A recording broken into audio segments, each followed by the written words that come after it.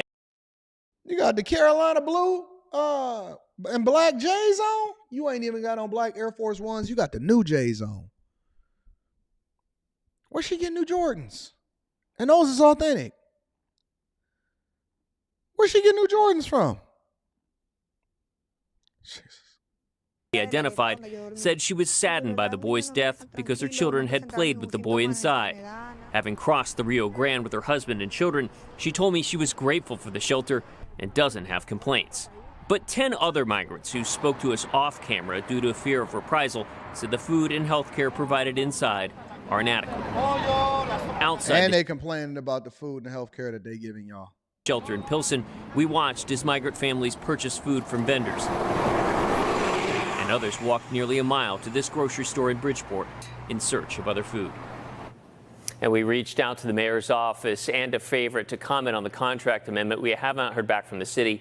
A spokeswoman for favorite referred our questions back to the mayor's office. The cause of the boy's death remains under investigation, although there were reports from migrants and volunteers that that child had a fever prior to being unresponsive.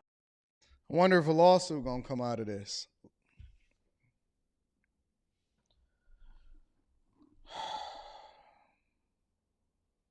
Shout out to P. Shank. P. Shank says, hello, Mr. A. Daniels. Hello, Mr. P. Shank. How you doing, my friend? Thank you for holding me down. Sister Vaginata says, has deity been schooling Mayor Adams? I think that they working hand in hand.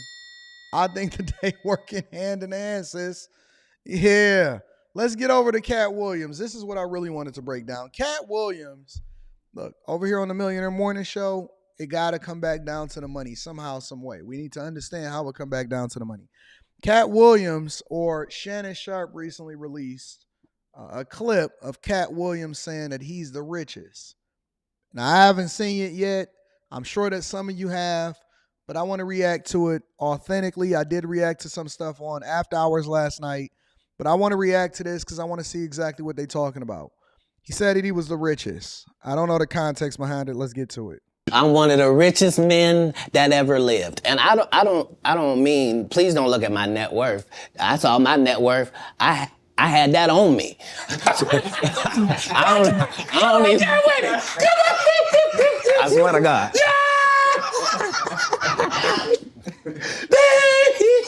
What I'm saying is, celebrity, all of these celebrity net worth, before I really break down this video, all of this junk be cap. It's all cap. It's 100% cap. I hate when people come to me and they say, Anton, but such and such is worth this. You don't know.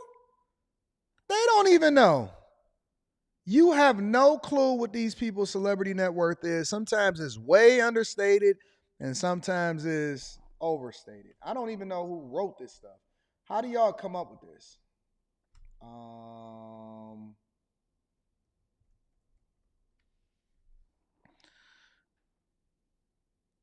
Celebrity net worth says that Katt Williams' net worth is $2 million.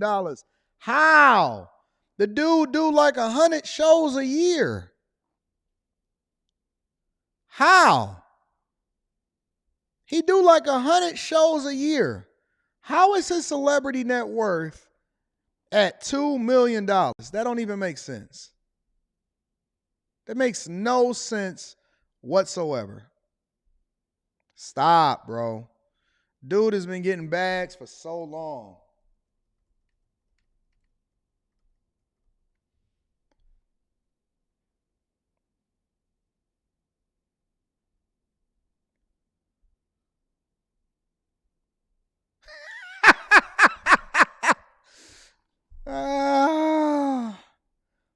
Anton Daniels, the famous American YouTuber and business coach, has gained immense popularity for his lifestyle-related.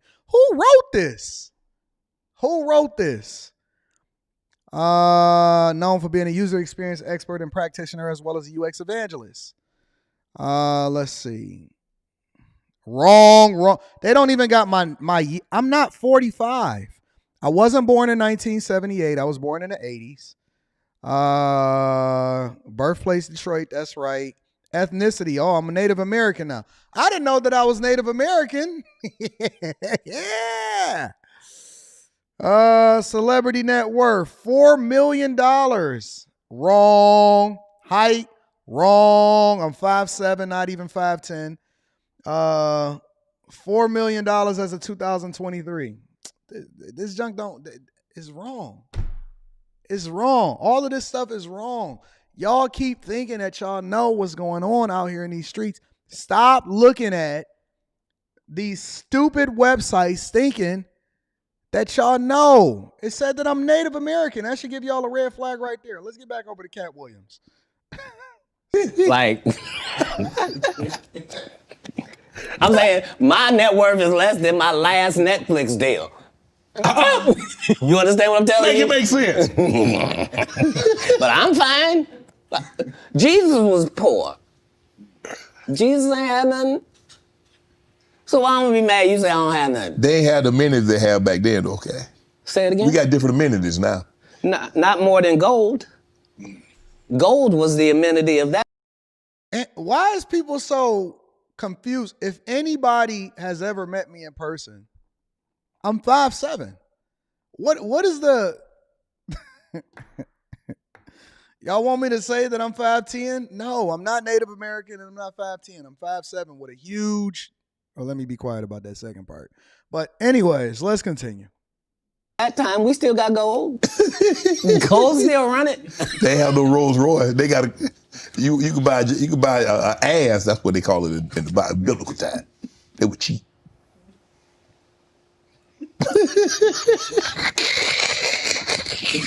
I'm saying if you really want to say, I'm saying a Cullinan is cheap.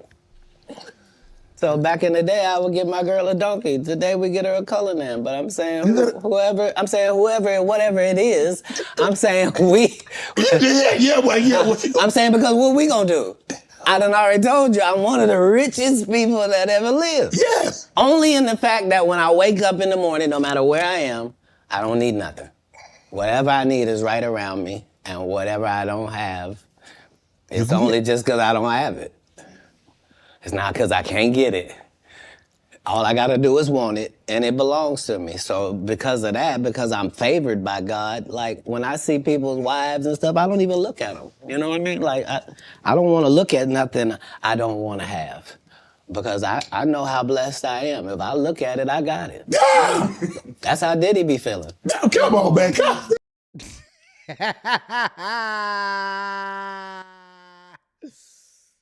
Oh, man.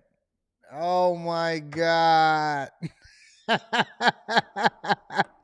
I think I understand what Katt Williams is trying to emphasize right now. He's saying that he's covered by God. He's saying that he's covered by God. And he's also saying that there's nothing that he cannot have because he's spiritually connected. And his net worth and the amount of money that he generates is significantly more than people think that it is. But that's not the totality of how he views himself as being rich. I'm going to watch the whole interview. I'm going to take some time and throw it in my car when I'm riding and checking out stuff. But I'm assuming that is what he's referencing, that's what he's saying. He's saying that I'm worth way more than whatever it is that y'all think that I got. But my riches is not just defined by my ability to be able to make money. My riches is also defined by my mindset. Anything that I want, I can have. I don't even look at things that's not good for me, such as somebody else's wife or another chick or a certain type of chick. Why? Because I know that based off of, not necessarily just based off of the money that I have, but based off of how blessed I am, I have to be careful with the things that I desire because I'll get it. That's deep. That's deep. A lot of people is missing it. And maybe I'm translating it wrong because I've only seen 2 minutes of this clip so far. But I think that that's deep. I think it's incredibly deep. As people that are successful or people that are blessed, we got to be careful with what we ask for or what we wish for because we just might get it. It may not be good for us. It may not be good for us. And your money and your resources is not a reflection of how blessed you are. You way more blessed than the money that may be in your bank account, even if it's significant. I think that that's incredibly deep. Super deep. That's what I'm translating as far as what he's saying. In between the jokes. So you're not supposed to look at anything that you don't want.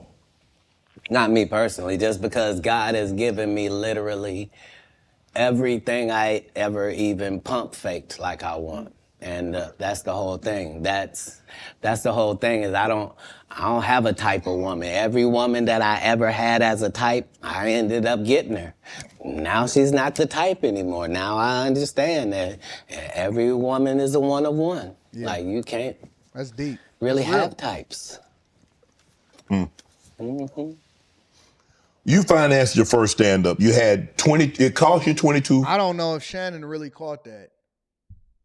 I would have dug, and again, it's in the moment. I think that Shannon Sharpe is obviously an excellent interviewer. So let me give him his props for this. But I don't think that Shannon caught that. I don't know if they cut to the next scene, but I think that was something that you should have dove a little bit more into. 1,000. You had 25 to your name. Yep. Why did you decide to do that? You believe that much in Katt? I believe that much in business. In business, the goal is for you to become independent and be the boss, take the responsibility, and also get the profit. Okay. That's all. How can I be looking for you to put me on if I wouldn't? And if I can't show you what you missed out on, why would you believe me? Facts. Now, the fact that I was able to do it 12 times. Talk your talk, Katt. That's the real thing. The part that I'm able to do it all across the country. The fact that every time I do a tour or a special, you think, well, that's sponsored by somebody. Somebody did a good job. No, just the guy they're kicking around. Just the one that might mentally not be all there. He's the one picking the outfits, writing this guy's material, booking the shows, making sure he gets there. He's the one hiring the other comedians.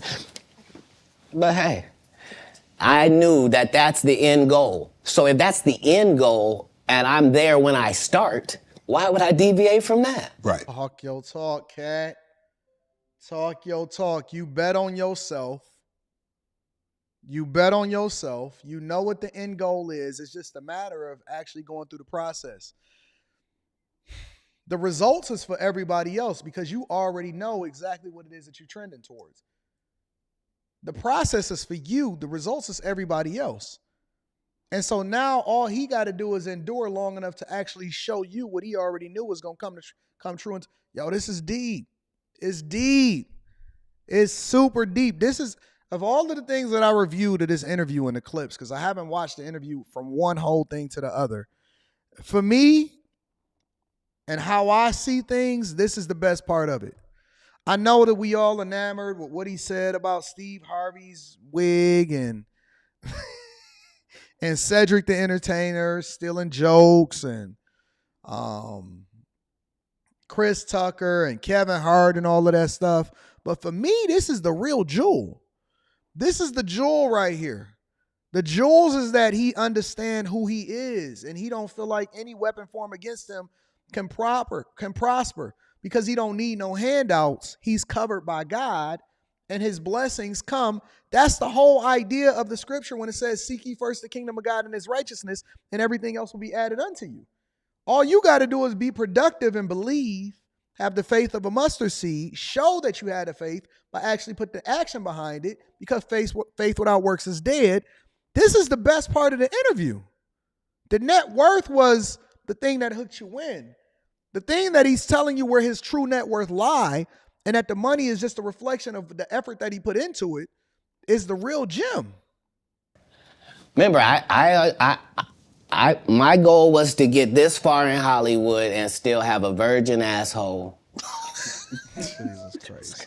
And never have sucked a penis. That was my only goal. I didn't want to get with a white woman because I was scared she might have me running down the street like Jonathan Majors. There you go. See, come on, Katt. Not because I didn't like white women. I think white women are as great as any other women. But I'm not gonna act like I'm not scared of them. I have a reason to be scared. You could be Kang the Conqueror, and they could take your rabbit ass down in 2 weekends. And that's the truth of the matter. So I stayed away from that. And remember, I told you the drug story from when I'm in the park. Yeah. So these are just the things. I had all of those when I came in. I already was ready for that. That's what they don't like. I did not know. You're telling me and showing me a side of the business that I didn't know. That you guys are, man, the competition, the competitiveness. That's all business. I don't care if they're selling Coke. You wouldn't believe the things that Coca-Cola says about Pepsi. You wouldn't believe the water conversations between Dasani and Liquid Death. Like in all business, in all sport, competition is a driving force. And I don't require anybody to be better. Who am I? I just require if you're a loser and you've taken shortcuts at every chance and you've made sure that you didn't put anybody on that really had a work ethic and was a God-fearing person and you helped it. If that was never you, then don't act like that's you. Don't get out here now that you don't do stand-up and start acting like, oh, you not sure why you don't do stand-up no more. I heard you got run off. You better be careful. The nigga that run you off gonna show up and he gonna tell everybody. I mean, what you gonna be able to say? Nothing. Why you think I speak with such clarity? I'm actually involved in each one of these stories I told you about. Right. Right. The one. This nigga laugh with so much confidence. He talk with so much confidence. I agree. It is competition in everything that you do. Everybody think that everything is kumbaya. Yo, when people say it's enough out here for everybody, no, it's not. No, it's not. It's not. That's the biggest lie that they ever gonna tell you. It's enough out here for us to get. But just like y'all say, well, Anton, everybody can't be a millionaire. Well, I'm not telling it to everybody so everybody can become a millionaire. I'm telling the people that I love, hopefully, they're the ones that become the millionaires because everything is competition. Even when it comes to this internet right here, right? When it comes to content creation, people move their slots around other people because they know that they can't compete with certain people. I don't care what time that I stream. Whether I stream in the daytime or I stream at nighttime or I'm building up a platform or I'm streaming on Monday or Thursday or whatever, I'm going to do what I'm going to do, but I understand that it's competition. And my mindset in it and going into it is, okay, all I got to do is take 3 people from you every time I stream. And don't allow for you to take anybody from me when I stream. All I got to do is take 3 people from you every single time. That's my goal, 3 people. Have 3 people look at both of our stuff and say, okay, I'm going to choose to watch Anton today. Or I'm going to choose to watch Anton tonight. And I'm in it for the long game, so I know that you're going to miss. You're going to want to take December off and you're going to say, well, you know, it's vacation time. And when you take December off, I'm going to stream all December. And when you come back in January, they're going to be so used to listening to me, by the time they tap in and see what you're doing, they're going to be like, oh, this dude is corny over here. This is where the real entertainment is because I already know that I'm better than you. I know that I'm better than you as a content creator and as a streamer. The only difference is that they don't know that I'm better than you yet until they get an opportunity to really view me. And so I look at every single thing as competition. Corporate America. As you go up in corporate America, there's less jobs. It's a pyramid model, not a pyramid scheme. It's a pyramid model, right? Meaning that the lower you go down, call center jobs, whatever, mailroom or whatever, it's going to be a whole lot of them jobs. Amazon warehouse worker, it's a whole lot of them jobs. Drivers, delivery people, it's going to be a whole lot of them jobs. But as you continue to scale, whatever corporation or whatever business model that you're in, there's going to be less and less and less and less competition. So now the question you have to ask yourself is, A, am I good enough to compete once I go up the ladder? Or do I have imposter syndrome? Or B, Or B, how do I separate myself to sell myself differently? One of the ways that I did it is that I started creating content that then documented my journey. Obviously, my content changed as I got out of corporate America, but I started to separate myself, and I was using social media and content creation in order to create more visibility to make sure that people that didn't even know me tapped in with me, which helped me grow inside of corporate America, and it also helped me to be able to communicate more effectively. And so as you go up, as you go into these higher positions, they don't have applications for you to fill out. They have executive recruitment teams. They have headhunters. They have people to go out and find the proper person for that position. And so how do you network effectively? How do you put yourself in that position? How do you make yourself visible in the eyes of the people that's actually trying to find an executive to run that particular company? It gets more competitive the higher that you go up. So what I'm saying is it doesn't matter whether you're in corporate America or whether you're doing content creation or you're in real estate. There's always going to be competition. There's somebody that's looking to take the slice. In your relationship, there are women. That's what they're competing for. They're competing for the best available option. That is what hypergamy means.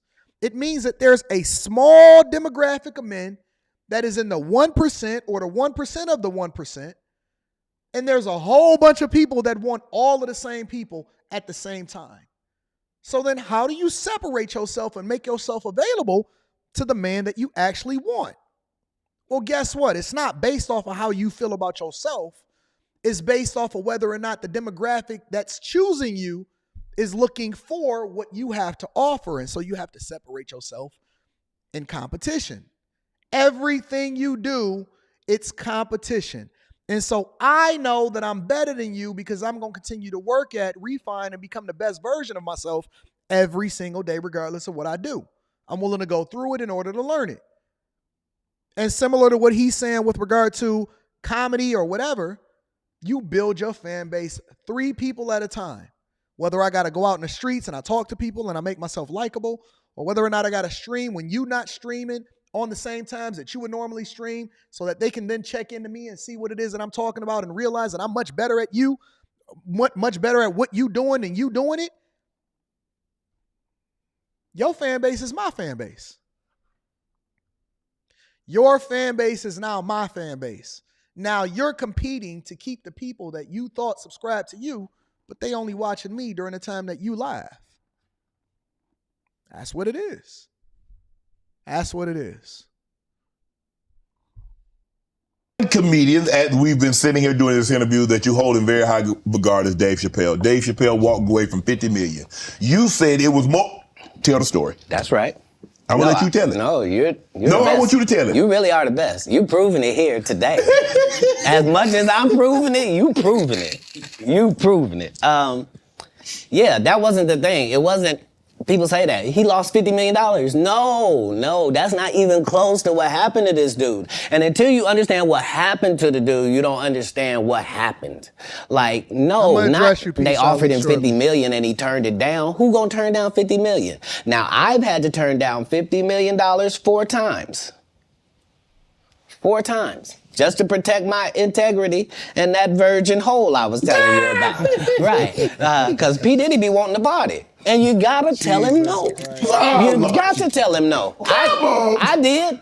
I did. See, I got the receipts for everything I'm telling you. That's why I can say them so freely. Ken, I need to know. You here, get your number. Thank you, sir. Thank you. Come on. Because early on you was accusing me of being... Cat, man. Yeah, it's crazy. I mean, but you know, some of these people... Martin tried to put me in my first dress. When he had to go on his hiatus, he tell me, Cat, when I come back, I need you. You my young partner, you my brother in comedy. When I come back, just promise me that my next movie, it'll be me and you. We gonna do it together. We gonna do some buddy cop shit. I said, Martin, you got my motherfucking word, my nigga. Go do what you gotta do. When you come back, I'm in your movie. Don't trip. I don't need to see the script or nothing. You know, we get in that office and this fool pull out Big Mama's House 2.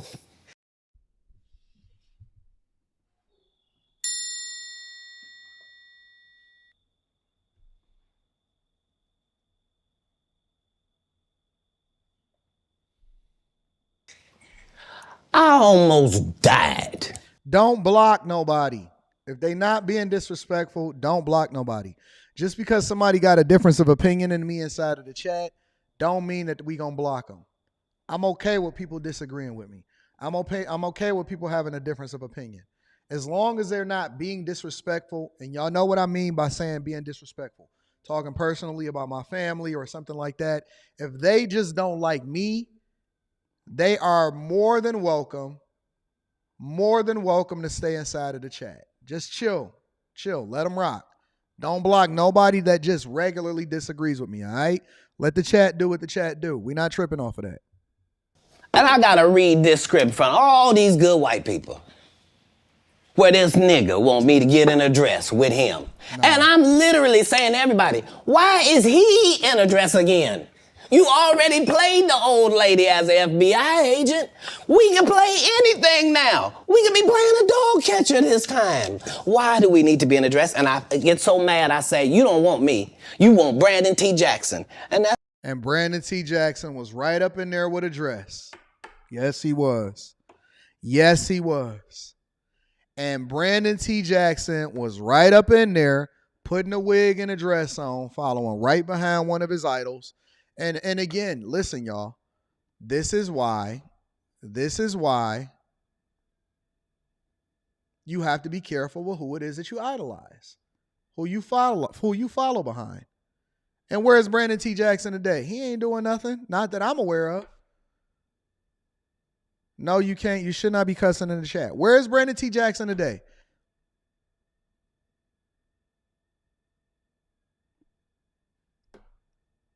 We have to be responsible with our platforms for where we lead people because they're going to follow us. They're going to follow us. Never put on a dress for TV, y'all. That's who they went and got. Twice I said it, they went and got him. Just like I'm telling you, I had that other dude's work. I had all of it. All I did was say, I want to punch it up so it's not offensive to real niggas. And that's how I got in this position. I sure hope I have a Club Shay Shay after this air. It's gonna be in a dimension it's never been. Yeah, it's gonna be the greatest thing floating in 2024. Mark the words. No way. in a whole different realm of business. Oprah coming next. Once I establish this as a place of truth. Yeah. Oh yeah. Watch. Did he not predict it?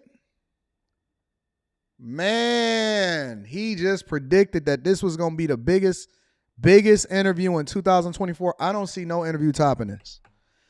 I don't see no interview topping this interview at all. Not one. Not one. I got some people on my list I'm chasing. But I don't see any interview topping this at all. Not one. Yeah, y'all saying people already coming to Shannon Sharpe. Yeah, let's read that. Let's get to that part because I got that queued up too. Shout out to Katt Williams because he told a lot of truth there. Myron Webster says, get your native check. Good sir. Yeah, I need to call the Native American since I'm Native American to make sure I get my casino money. You know what I'm saying? Chase with the beard TikTok says, sounds like I need to bring my food truck outside the migrant shelter and get that Chicago money too. That might be the play. I don't know where they getting that money from, but they out there buying that stuff. Where they getting money from over there, the migrants? J-Ben says, you got that indigenous inheritance from the land? Montias Jackson says, laughing my ear off, the first line was Anton got the bag from his grandma. Now they say he got Native American reparations. You know what's so funny? I was going to do this the other day, but I'm going to do it right now.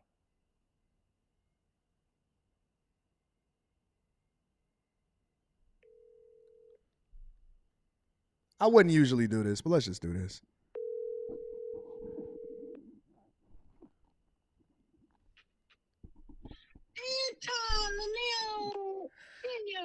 Ma, I'm on a live stream. What's up, mother dear? Hey, live stream. Hey, y'all. Hey, I got a question for you. Can you hear me? Oh, shoot, I hung up by mistake. Hold on.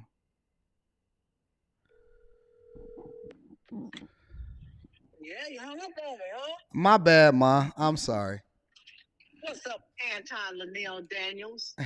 I got a question for you. Yes, sir. Have I ever gotten an inheritance? No. Cool. No. Have I ever gotten lawsuit money from my father's death or anything like that? Heck, what kind of a lawsuit? They said I got lawsuit money from my father's death. From your father, my husband of 40 years? Yeah. That father? Yeah. What lawsuit? What inheritance? They said I got a payout or something from my father's death. That's how I got my money. Who said that?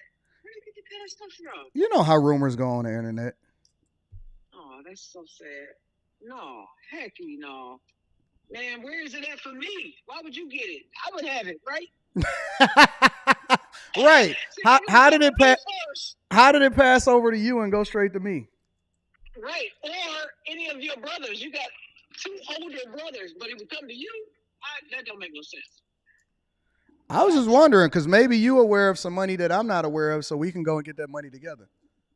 Hey, you know what? I think we should find it. I think we get to start looking like yesterday. Find that doggone money. Got it? Shoot. Not the way I be calling you like, what you got for me today, Anton? Somebody didn't tell me. Somebody let me know. What? I was because I don't usually respond. I don't respond to foolishness. First of all, where would he have gotten money? The way you were passed down. Oh, you said where my father would have gotten money? Yeah, your daddy. Where would he have gotten it from that I don't know about? I need to know where it is. Well, one of the things I'm trying to they saying that I got it from his accident, from his death. So that's where I got the money from the wrongful death lawsuit.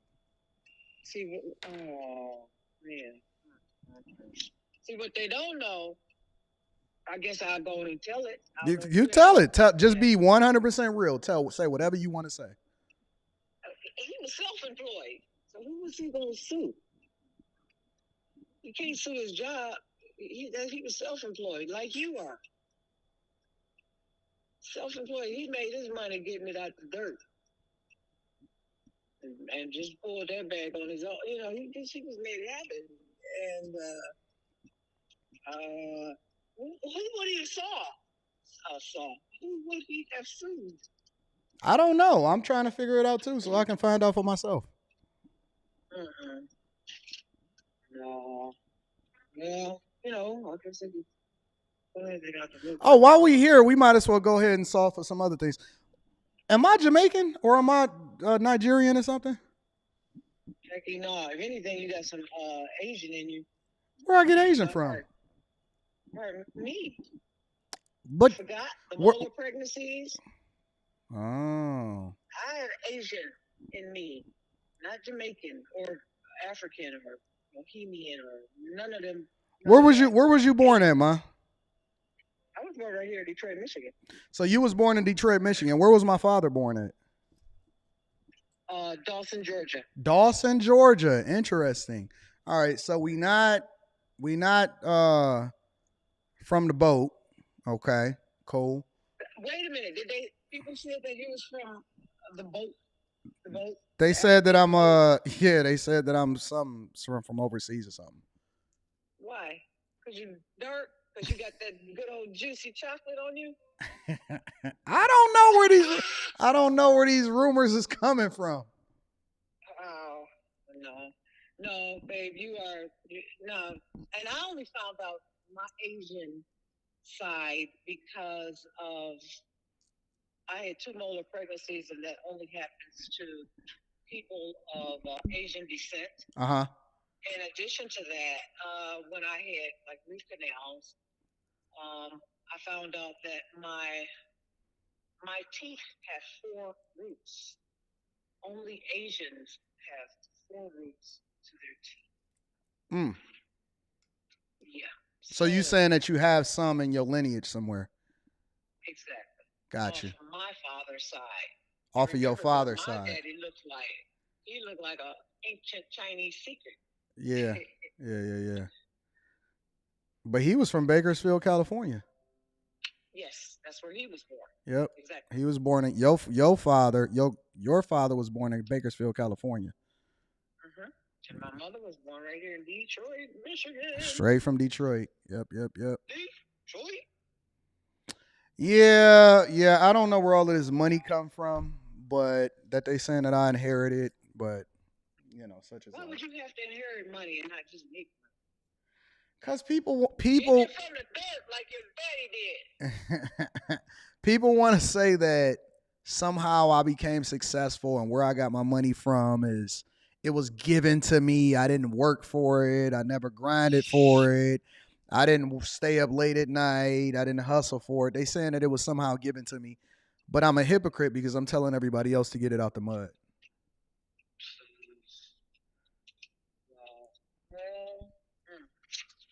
Wow. Just imagine if what they said was true. Great. I'm trying to think of anything else that I wanted to solve for. I don't know. Okay, what else? Oh, you said you would call me the other. No, you did call me the other night. It was like 11:30 at night. I was gonna ask you the same question.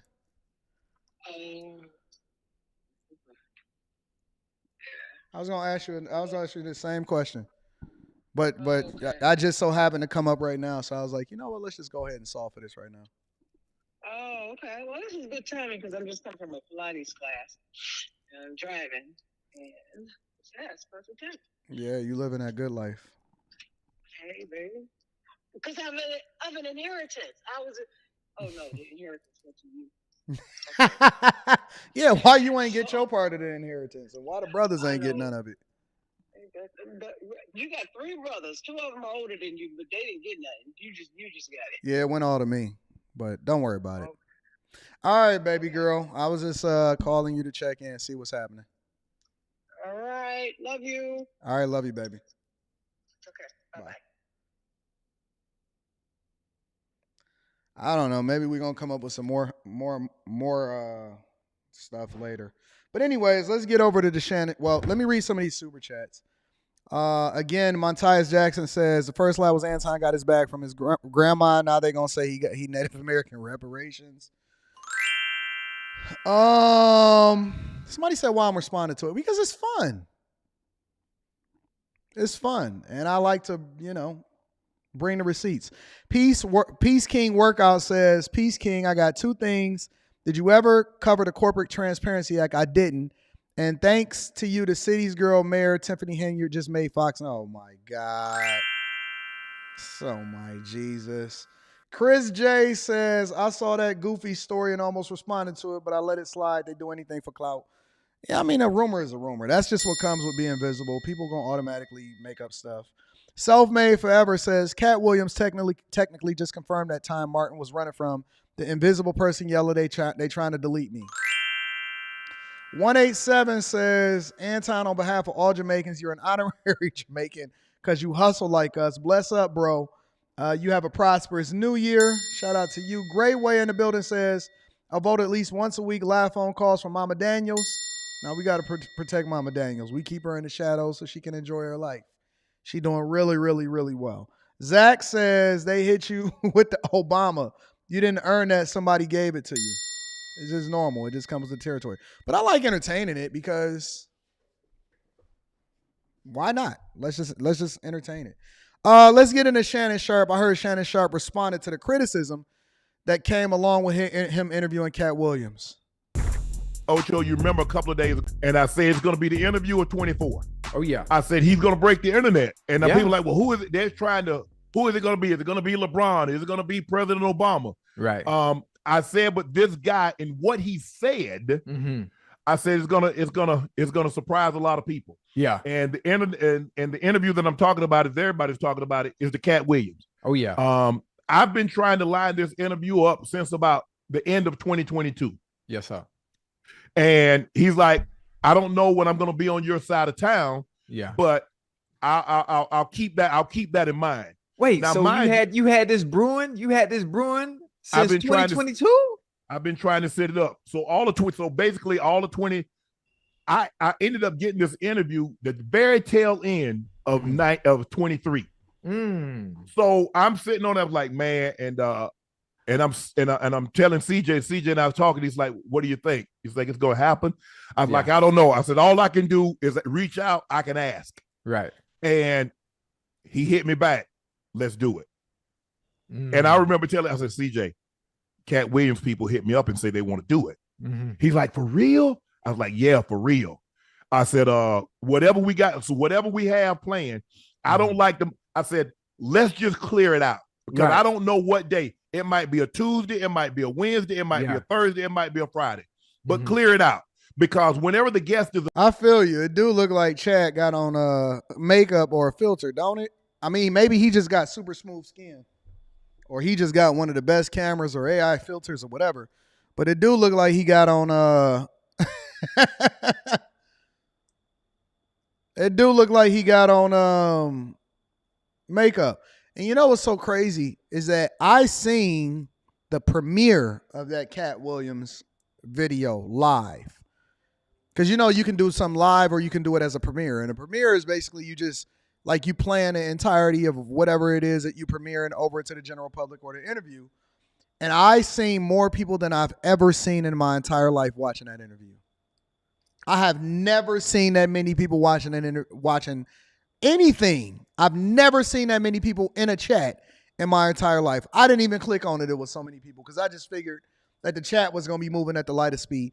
It said 100. When I looked at it, it said 103,000 people was watching that.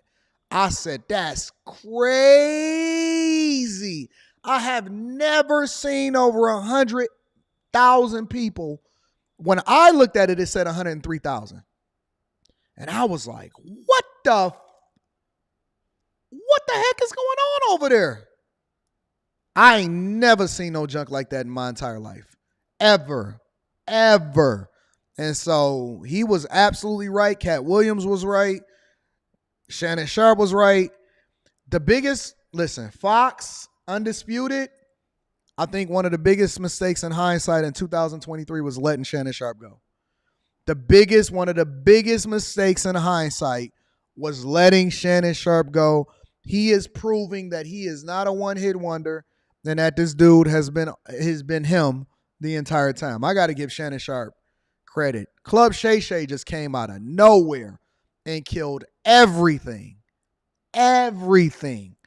Ain't nobody even remotely on the same level as Shannon Sharpe. For real. Available, let's do it. Right. I did Chris Brown's interview at about 8 o'clock, 9 o'clock at night at his place. So there's not a time that in which if I'm not working at First Take, that I'm not available. Right. So if you want to do it at midnight, we'll have a team there to shoot that footage at midnight. That's live. So he comes in. So I get there. I try to get there a little bit before the guest. CJ we might have some last minute. Okay, CJ. Okay, I kind of got a feeling of kind of how I want to go. I've moved some things around from the questions that you came up with and I came up with, but I've moved some of the stuff around because I think it just feels better. When I was going over this Shannon Sharpe is the Taylor Swift of the content creators right now. Real talk. Last night, it just felt better to go in this sequence. He's like, okay, hey, I trust you. You trust me. Just go with your feel. Yeah. So I get there. I'm getting mic'd up and I'm just talking. And he comes in. So he's already on one. He says, I've been waiting a whole year. Right. To say my piece. The right space and platform to say his piece. Yes. Now, a lot of people have said, oh, Shannon left so much on the table. Shannon is not a journalist. I've never said I was a journalist. Right. If you listen in my intro, I said, normally what I say, the person that's coming by for conversation and a drink, I'm a conversationalist, not an interviewer. It's a different space. That's true. He said, you've allowed other people a very safe place. That's why we like coming. Keyword, safe. Safe place. Safe.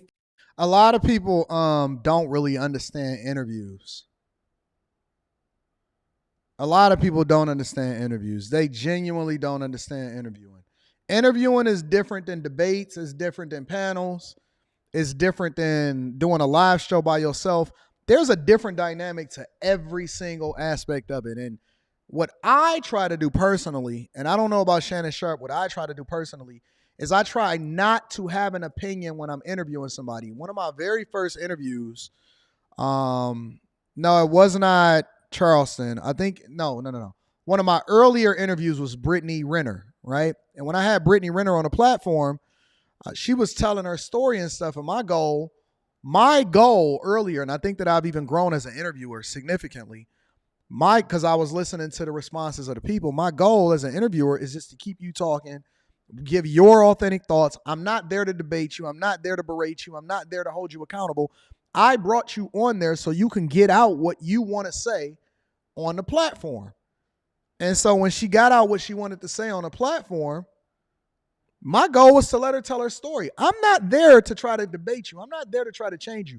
I want you to give as much information as possible based off of how you feel, because I'm here to give you a platform, not to try to hold you accountable. And people don't understand that. But the numbers understand it, and the numbers do what the numbers do, and so we with it. Place. I've also said on numerous occasions, if you want 60 minutes, if you want Dateline, if you want 48 hours, I'm not the place for you. Right. Go to those places and get those type of interviews. Right. Go to Lester Holt. Go to Nora O'Donnell. Go to, I'm not. And the reason why I learned that, and Shannon is right, is because I used to listen to the early Drink Champs interviews. I used to listen to the early Drink Champs interviews, and I used to look at the comments, and I was frustrated too. And Nori used to interrupt the person that was talking all the time in the middle of the thought.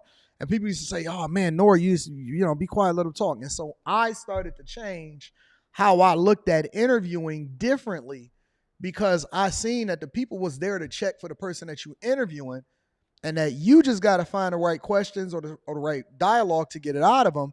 They're not necessarily there to hear you debate them. That's not what that is. Mike Wallace, rest his soul. I'm not Ed Bradley, rest his soul. Or Dan Rather or Walter Cronkite, rest their soul. Tom Brokaw. That's not who I am. Right. So if you want those type of interviews, you need to go to places that have those type of interviews. Right. Now, the problem is, Katt Williams was my 102nd interview. I didn't even know that Shannon did that many interviews. Gosh. On Club Shay Shay. He was the 102nd. Nobody said anything. Oh, but Shannon, you left this on the bone. I've had Magic Johnson. I've had Steve Harvey. I've had Michael Blackson. I've had Cedric the Entertainer. I've had I didn't even watch most of DC those. Young Fly. I've had a lot of people. I watched Nobody Steve said Harvey anything about pushback and follow-up questions until I got Katt Williams on. Yeah. And this thing took off like wildfire. And the people that's commenting is like, you got 200 followers. You can't be a journalist with 200 followers. Because even people that don't know the journalists, they got at least 4,000 or 5,000. Right. You're upset that he said everything that he said, and he said it on my platform. Yep. Right. And now it's bringing attention to my platform. People are jealous. People are jealous. People are absolutely jealous at the fact that Shannon is the one that got Katt, and they wish they had been the one that did it. If they can reverse time, they will be the one that was chasing down Katt. But that was just it's what it was supposed to be. It could not have happened any better on a better platform than that platform for him to address the different people that came on the platform that said what they said. Katt Williams was supposed to go on Shannon Sharpe platform, and nobody else could have did it the way that he did it. Shannon listened. He let him get his thoughts off. When Shannon would go to talk, sometimes he would stop in the middle of what he was saying because Katt started speaking. It was what it was supposed to be, and you cannot be a hater or be jealous at Shannon Sharpe because he created the platform and created the space for Katt Williams to do what he did. You can't. People need to get that jealousy out of their heart. Give him his props. Give him his credit. Give him his props. Give him his credit. He did what he did, and it popped off, and it was great. People are still talking about it a week afterwards. I'm talking about it a week afterwards. Just like I've had Ricky Smiley on. I've had Steve Harvey. You didn't say anything. I didn't push back about Steve when he said things about in his marriage. You didn't say a word. Yes, when we he did. spoke Yes, we did. We called y'all both simps. about his daughter, you didn't say a word. Right. I asked Cedric about did he steal Katt Williams' joke. You didn't say, Shannon, you didn't follow it up. I've asked Ricky Smiley, volunteered. He said, I didn't ask him. He said that he was originally supposed to play Money Mike and Katt was supposed to play Santa Claus. Right. He said that. You never said a word about follow-up questions, and I left so much on the bone. It wasn't until this video, which is almost at about 11 million views in less than 48 hours. Yes. That's crazy. Now, mind you, Ocho. I know network executives is jealous of what's going on over here on YouTube. They like all of the visibility and all of the viral moments is happening on YouTube. It ain't happening on regular TV. And I don't even remember the last time that I ever turned on regular TV except to watch a basketball game or a football game, a sports game. Regular TV for the target demographic is dead. If it wasn't dead, then Shannon Sharpe and Katt Williams officially put it in his grave. Steve Harvey's done 9 million views. Yeah. Who else? DC Young Fly is at 4 million. Ricky Smiley over 3 million. Magic Johnson over 2 million. I mean, a lot of these videos have gone viral and had viral moments. Nothing is caught fire like this. Right. Nothing. This is I what's agree. upsetting them because the only thing that I can think of that hit hard, obviously not like this, but hit hard was Cam Newton and Charleston. Cam Newton and Charleston hit hard, but I can't remember anything in recent memory. Not one thing in recent memory. Not one. Nothing. Not one that hit hard like this. I can't think of anything. You got to get a man his credit. You got to get a man his credit. He did his thing. And you know what another thing is that I got to give Shannon credit from?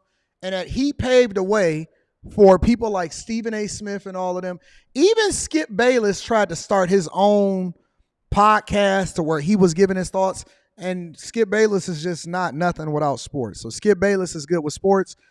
But nobody is, I bet y'all didn't even know that Skip Bayless had his own podcast. Stephen A. Smith is trying to do it. He pivoted. He using the same Shannon Sharpe business model that he did with Club Shay Shay and stuff like that. And it's other people that's trying to do it, but some people can't. Some people that fall flat on their face, and other people are good at it. And so you got to give him his credit because he was able to pivot away from just being sports related to actually being able to have more conversations. He's seen it through. He blew up, and he's being successful as a result of it. He's being rewarded. First of all, he wasn't going to go on it because they don't know. He doesn't want to be. He wants to have a conversation. He says, you've allowed everybody else to come up here and say their piece. Yeah. The hardest thing for me, Ocho, as the interviewer, was the way he started. My thing was, do I interrupt him and get this thing back on track, or do I let him go?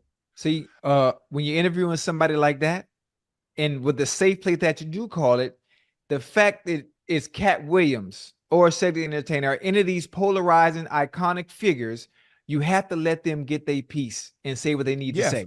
That's the whole point of you having a platform and him willing to come on your platform to be able to do an interview and tell his truth is you got to let him go. You can't steer it. You can't steer this one. And so he did 30 minutes before I asked anything. Where you from? How this, your dad, your mom, brothers and sisters. But he wanted to get that off his chest. And people say, no.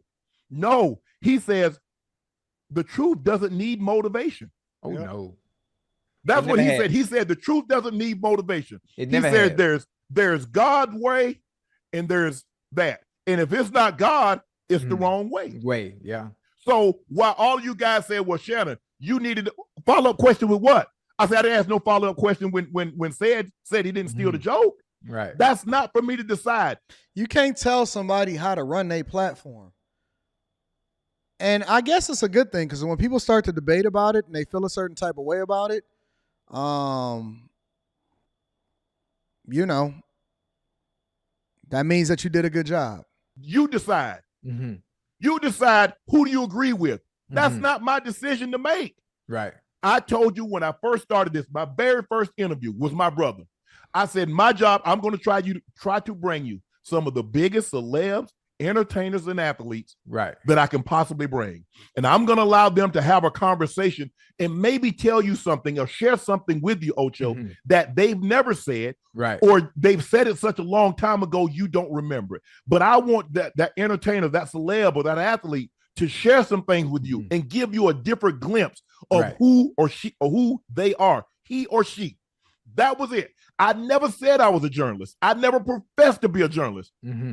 I'm an entertainer. I have entertainers.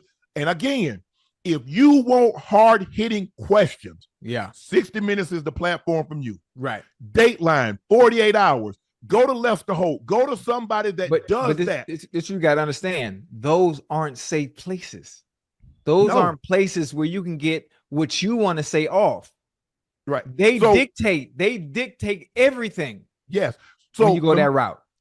Ocho, you make a great point. So let me ask you this. You think Katt Williams was going to open up as much as he did on any other platform? Nope. Absolutely not. No. If you go back and look, what's the longest? I mean, when we look at it, what's the longest interview he had done? Katt. Now, mind you, I haven't seen anything he posted on his social media page since 2020. Since 2020. That's 4 years ago. No post. Yeah. Nobody else. The only thing that I can recently see here that I recently remember from Katt Williams in any interview, because I know he did like a radio run or whatever, was when he had roasted that black lady that tried to come for him and his kids, and oh my God, she should have never, ever, ever, ever, ever done that ever. When that chick, that radio lady, she was trying to be funny and she was trying to go back and forth with Katt Williams, and Katt Williams absolutely roasted her. That was the last interview. Wanda, that was her name, was Wanda. Shout out to A. Dunn. When that chick Wanda got roasted, that is legendary. And now it's starting to catch more traction again. Point is, it's almost like barbershop talk. Being able to sit down with you. Listen, I sat down with you and we talked. You had to kick me out. You had to kick me out when I did Club Shay Shay because I was in such a you like place. We done? I was ready to go now. You know I can talk. Ocho, I had you on. Ain't nobody say, well, why didn't you ask him about that situation that happened in Miami? Why did you ask him about this? Ain't nobody said anything. You almost said 6 million with Coach Prime. Well, you've been married this many times. Nobody said a word. She got fired after that interview? Come on, man. Don't tell me she got fired after she went back and forth with Katt Williams.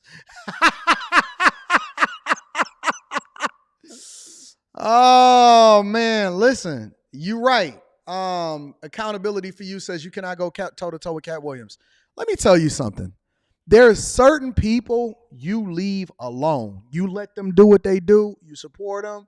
You do business with them. But you do not go back and forth with them, and you do not beef with them, and you do not question them. It's only 3 people that I can think of off the top of my head. And one of them I know personally. Only 3 people that I can think of that right off the top of my head. And one of them I know personally. You do not go back and forth with Katt Williams. You leave that man alone. You leave that man alone. You let him get off whatever it is that he want to get off, and you keep it G. Flat out. Behind the scenes, in person, or especially as a content creator, you do not go. No, 4 people, because JD25, you just said it. The second person, leave Corey Holcomb alone. Leave Corey Holcomb alone and don't go back and forth with that man. You got to understand where you at and what you're doing and where you're going to go. Corey Holcomb, leave him alone because he knows no bounds. The third person, 50 Cent. Leave 50 Cent alone. Do not go back and forth with 50 Cent. He is a lifetime troll. I'm surprised that Rick Ross has been able to endure as long as he's been enduring. Who did I say? I said Katt Williams, Corey Holcomb, 50 Cent, and Charleston White. Charleston White. Don't go back and forth with Charleston. Listen, if he your homie, be his homie. If you gonna do business, do business. But these rappers and stuff that be going back and forth with him, even Boosie figured it out. Boosie said, man, I'm not about to be going back and forth with that man. Let that man do what he do. That's the four. That's the four. The four that I know right off the top of my head is Corey Holcomb, Katt Williams, 50 Cent, and Charleston. You do not go back and forth with those people. You let those people be whatever it is that they want to be. If you got a discrepancy, then maybe you handle it behind the scenes. But other than that, you let them be.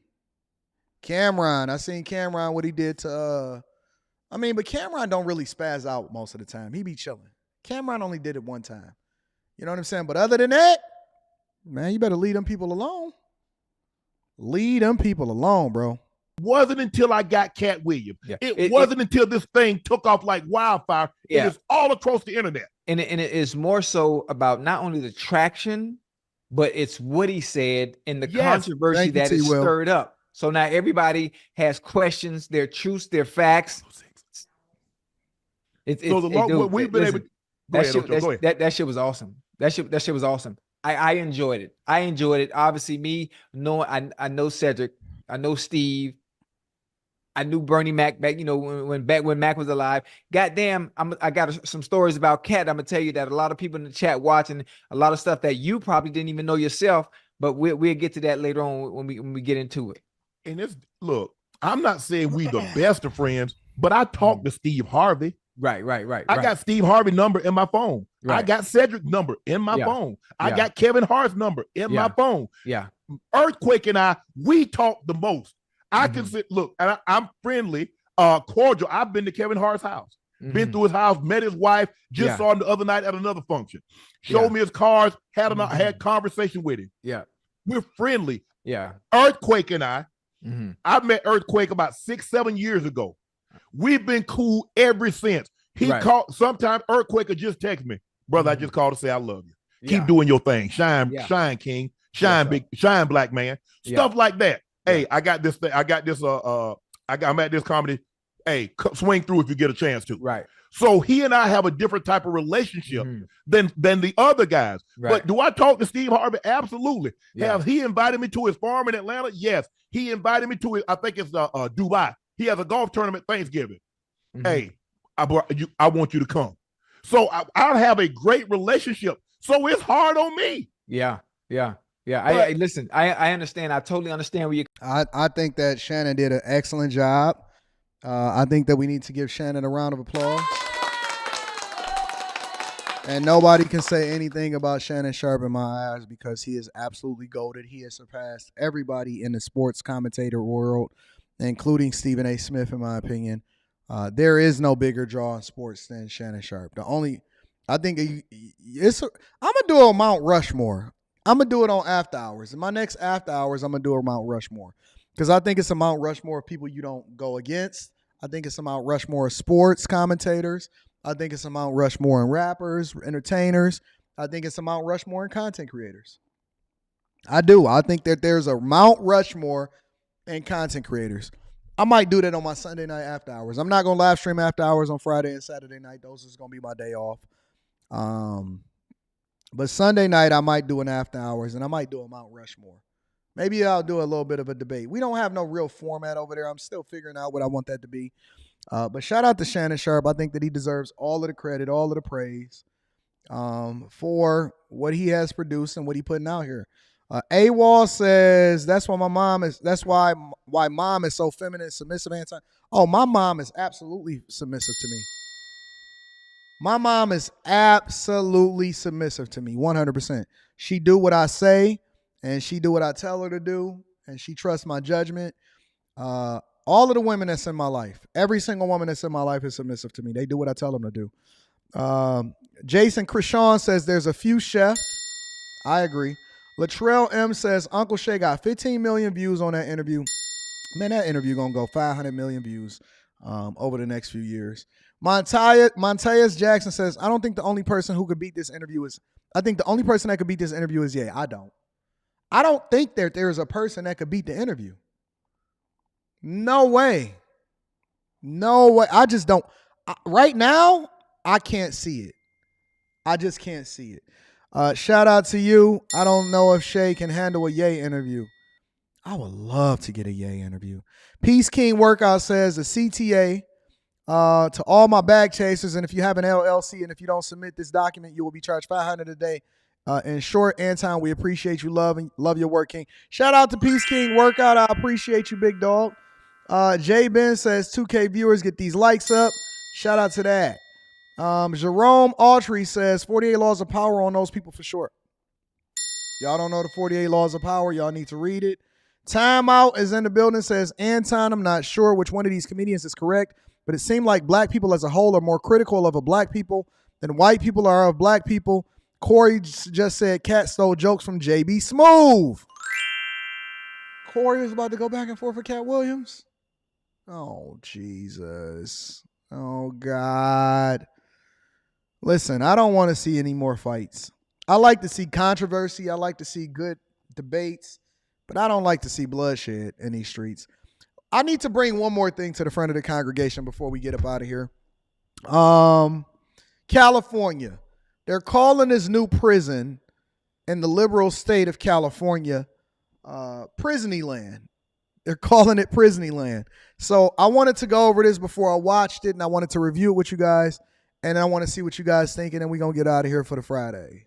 From a distance, it's exactly what you would expect. Big fence, barbed wire, and of course, gun towers, like a prison postcard or something. So it's about 9 o'clock in the morning. We're about 10 minutes away from going inside to Valley State Prison, supposedly one of the most progressive prisons in all of the country.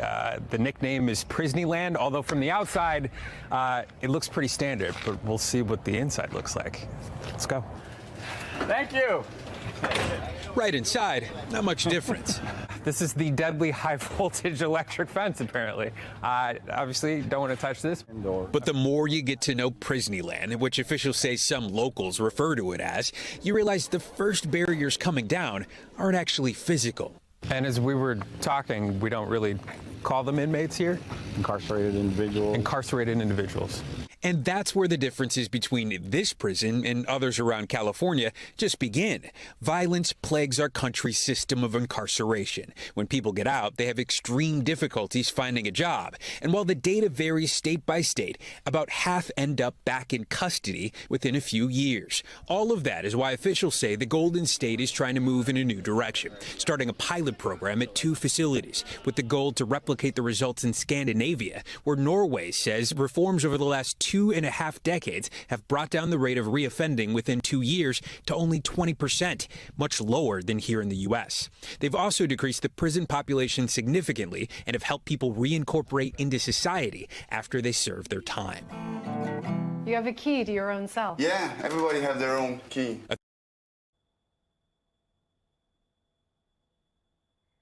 What?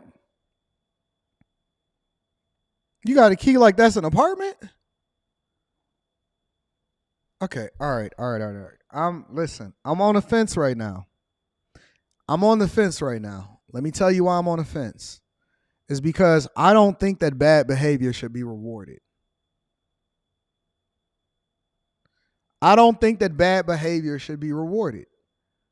That's one side of the argument. That's this half of the argument. The other half of the argument is I don't think that we should continue to have to fund prisoners' free stays, meaning that I don't want you to be reoffending and to be re-entering into the prison system, and that's just your life for the rest of your life, right? So on one half, you got the numbers that you don't want to argue with because the data is the data. And on the other half, I'm saying, well, why should they be able to get treated better than the people that's outside of prison and they get free hots and a cot? You got a key to your own. So I'm struggling with this right now. I'm being absolutely honest. I'm struggling because I'm trying to understand, how do you get a key to your own cell? Authorities here say the most important thing they're trying to change at Valley State Prison is how it feels. This is the central courtyard. Yeah. I feel very peaceful just looking at it. That's really nice. Jesus Christ. Am I recording? You're on, man. Officials told us the only way to truly understand the reforms is by coming and experiencing them. One of the principles of the California model is normalization, and the idea is we want to make the environment inside our institutions as normal as possible, with the goal of not releasing somebody who's institutionalized, but releasing citizens back to the community who have practiced normal pro-social behavior. Oh, no, they got the big dog gyms and stuff like that. What about the argument that somebody might see this and say, well, isn't part of the goal punishment in some way? Why give them all of this nice stuff? So I would say that people go to court to be punished. That's up to our judges and our juries, and when they come into our institutions, our goal is to basically help them become better citizens. Braids, glasses. So with that in mind, we are not in the punishment business. We're in the rehabilitative business. Oh, hold on. You telling me they got the same devices as me? They got Oculus Quest in there? Oh, come on, man.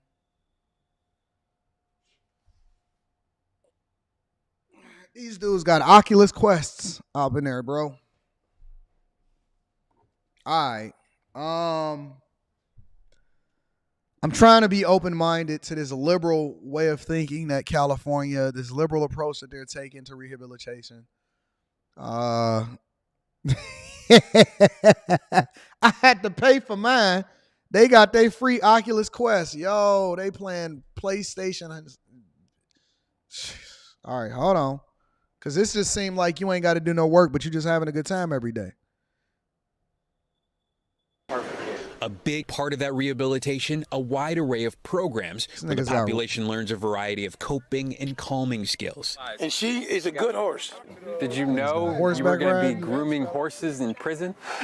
No, to be honest, I thought I'd be stuck in a cell, maybe a few rehabilitation groups, but it helps me, cope with, a lot of stresses I deal with, day to day here in prison. The hope is that creating a more positive environment makes the men they got equestrian. They got okay, all right. They got equestrian, horseback riding. They going on dates. They taking a girlfriend horseback riding. Okay, all right. So Oculus Quest, indoor basketball, keys to their own apartments. Shit. Well, let's just go ahead and go to prison while we at it. Instruments, they learning new skills. They got time. I'm out here grinding 24 hours a day, 7 days a week. And they in there learning equestrian with new horses. Who's funding this? Appear more willing to rehabilitate. Of the total incarcerated population of 3,000 here, the prison says 2,400 are enrolled in training or education programs, including high school and college.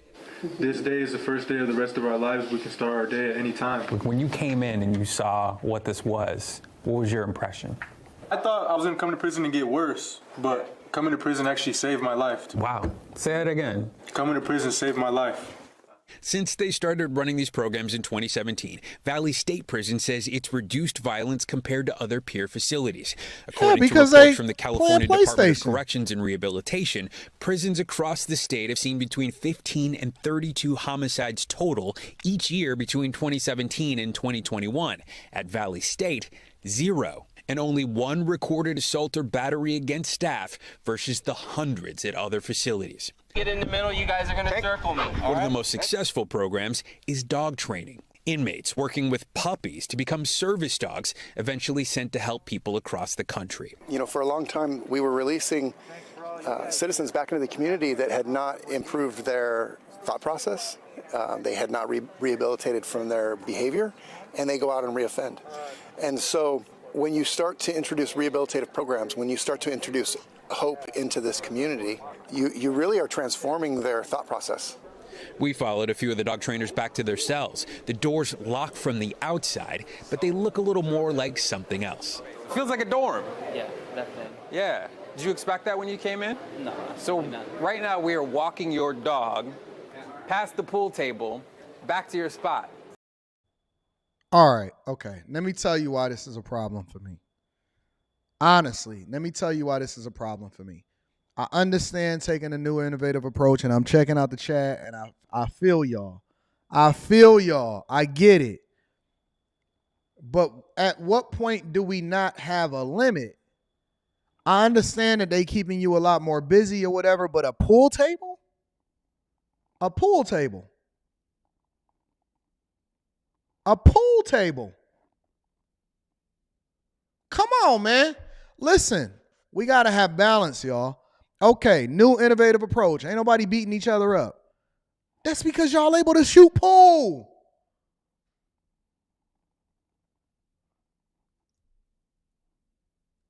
Why would they want to come home? I wouldn't want to come home.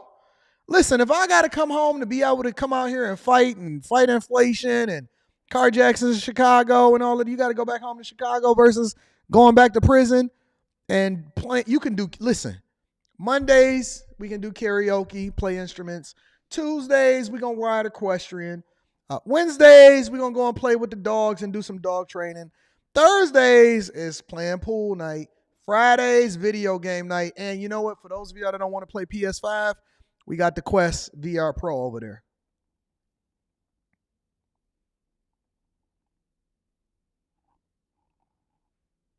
Jesus Christ.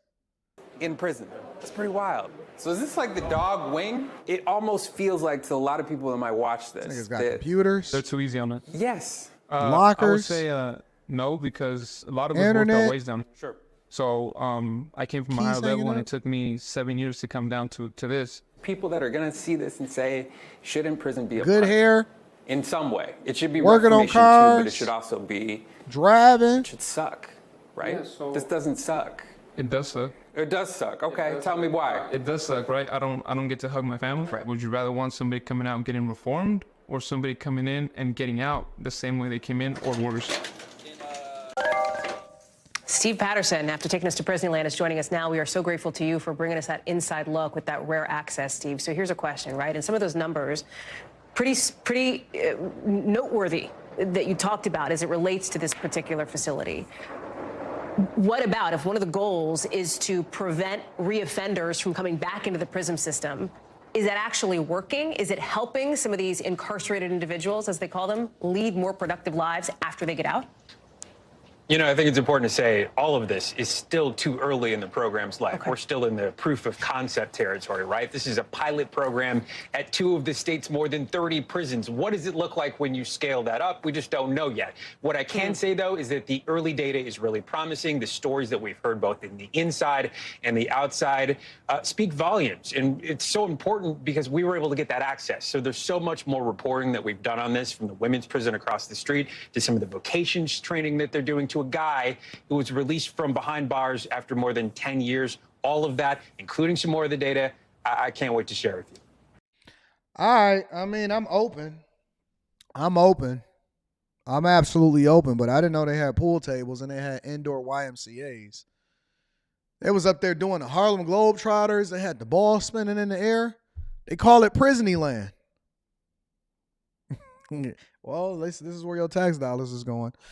Anyways, let me read some of the super chats. I know it's Friday, but I'm going to get y'all up out of here today because I'm tired. I am tired. And I'm looking forward to enjoying a night where I can just chill out and hang out. Torian says, yo, Anton, have you heard that new Killer Mike album? I have. Would you consider having him on your platform? Absolutely. 100%. I'm always open to people that have a different perspective, and we have differences of opinions. Preston Walker says, no bag fumbling on a Friday. Stay back chasing, my friend. Absolutely. I got a new video dropping for y'all on the Patreon tomorrow.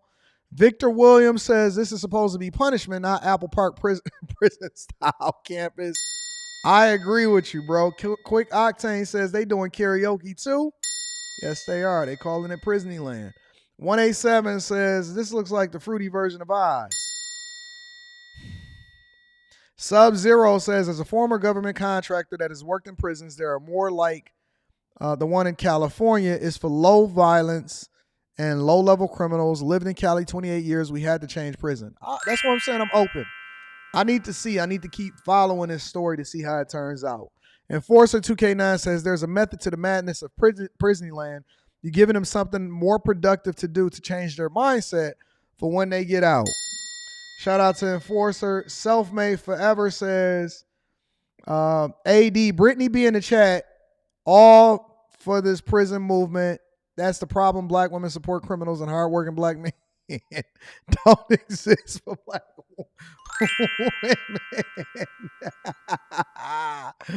Melvin Johnson said, I wish they would put more effort into the public school system. Yeah, invest in a thing that prevents you from getting there in the first place. Neither here nor there. Grim says, what up, though? I got this fireball for you. Sub-Zero says, there are other states that do the same for low-level and medium-level corrections. Some inmates do not qualify depending on the sheets. This is not new. Some I have been to have been this way for years. Okay, well, what does the data say? Brittany, they getting you called. They calling you out, Brittany. Yeah. Thank you guys for tapping in and having a great live stream with me today. I appreciate you. This is one Friday where I think I'm going to take the rest of the afternoon off. I got some additional work that I have to take care of. I got to go and do some more filming so I can make sure I show up for the Bag Chasers. And then we're going to go from there. Remember, video dropping tomorrow on Saturday the Patreon. And we doing Stock Club on Sunday, all right, in order to prepare for Monday. I love you guys. I appreciate you. You are the greatest audience on the face of this earth. And I just want to make sure that I acknowledge you guys. Last but not least, I need y'all to do me one more favor before we get up out of here. Make sure you share this with your family and friends. We don't want to be successful by ourselves. First weekend, 50 more to go, 51 more to go. We going to figure it out, loves. I love y'all. I appreciate y'all. Make sure y'all tap into the Patreon this weekend. I'm going to holler at y'all later. Peace. Oh, Connie says, what time on Sunday? I don't know yet. I'm going to drop the information on it tomorrow. So you got two posters coming into the Patreon tomorrow. One is the video, and then one is the preparation for Sunday. So it's probably going to be some time in the morning or early in the afternoon if I have to guess. So just look forward to that in the Patreon. I can't wait to have this conversation with y'all. Be good, y'all.